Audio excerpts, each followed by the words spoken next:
Hello, cadets. Welcome to April 17th, Friday. It's almost the weekend. You can see I'm dressed for a luau. As soon as I get done with this video, I'm going to go start my pig roast. And that sounds good, doesn't it? Actually, what I'm talking about is cooking some hot dogs in the microwave. Anyway, today, April 17th, one of my favorite Air Force historical topics, the Doolittle Raid.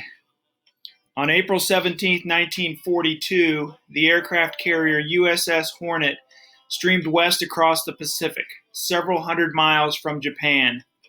Lashed to its deck were 16 B-25 bombers, planes never before launched from a carrier on a combat mission.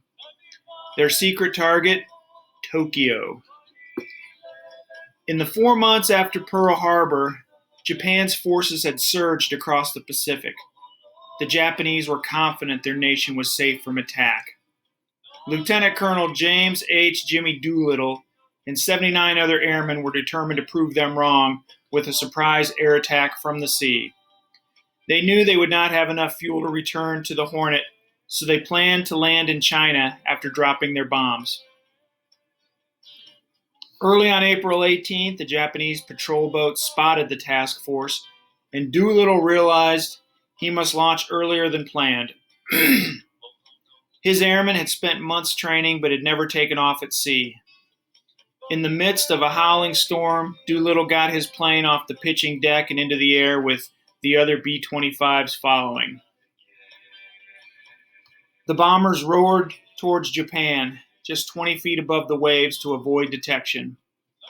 The attack was a complete surprise. Many Japanese waved at the bombers as they flew overhead, not dreaming they could be Allied aircraft. The raiders quickly dropped their bombs on Tokyo and other targets and sped away. Doolittle and his crews continued toward China, where they crash-landed or parachuted from their planes as they ran out of fuel. One bomber landed in Russia. Most of the men eventually made it home with the help of Chinese who hid them from the Japanese. The Japanese did catch several airmen, executing 3 and starving 1 to death. The audacious raid did little physical damage, but it stunned the Japanese.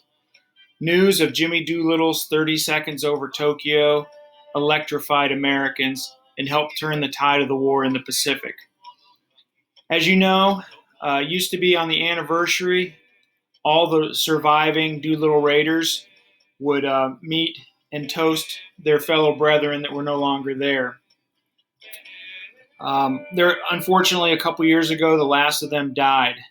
However, in 2012, on the 70th anniversary, they had a big reunion at the Air Force Museum at Wright-Patterson near Dayton, Ohio. And I took my group of Air Force ROTC cadets from Kent State, and we went down and visited the museum and met some of the pilots and were there for the celebration.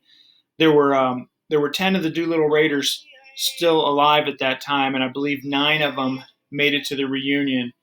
And they also had a B-25 flyover with dozens of vintage B-25s. It was very, very cool, and I'm very glad I was able to go and participate in that with several of my Air Force ROTC cadets who are now Air Force officers themselves. Unfortunately, after that time, the last remaining Raiders went downhill fast, and as I said, there are no longer any left. But they were a greatly heroic bunch, and it was an awesome opportunity for us to meet with some of them and celebrate their accomplishments.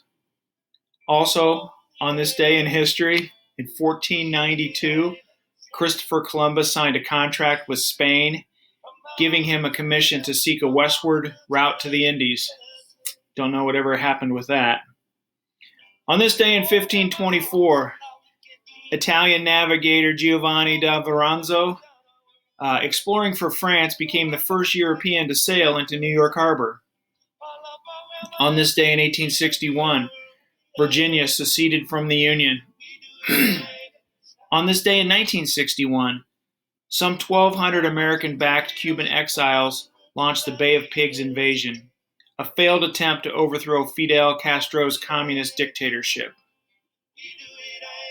On this day in 1970, the Apollo 13 astronauts returned safely to Earth 4 days after an onboard explosion crippled their aircraft. I know many of you have seen the Apollo 13 movie.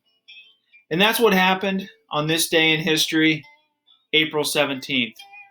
And once again, April 17th, 2020, in Strongsville, Ohio, it's snowing. So, time for me to get on to that pig roast. My hot dogs are waiting for me. Have a great weekend, y'all, and I will talk to you soon. Bye.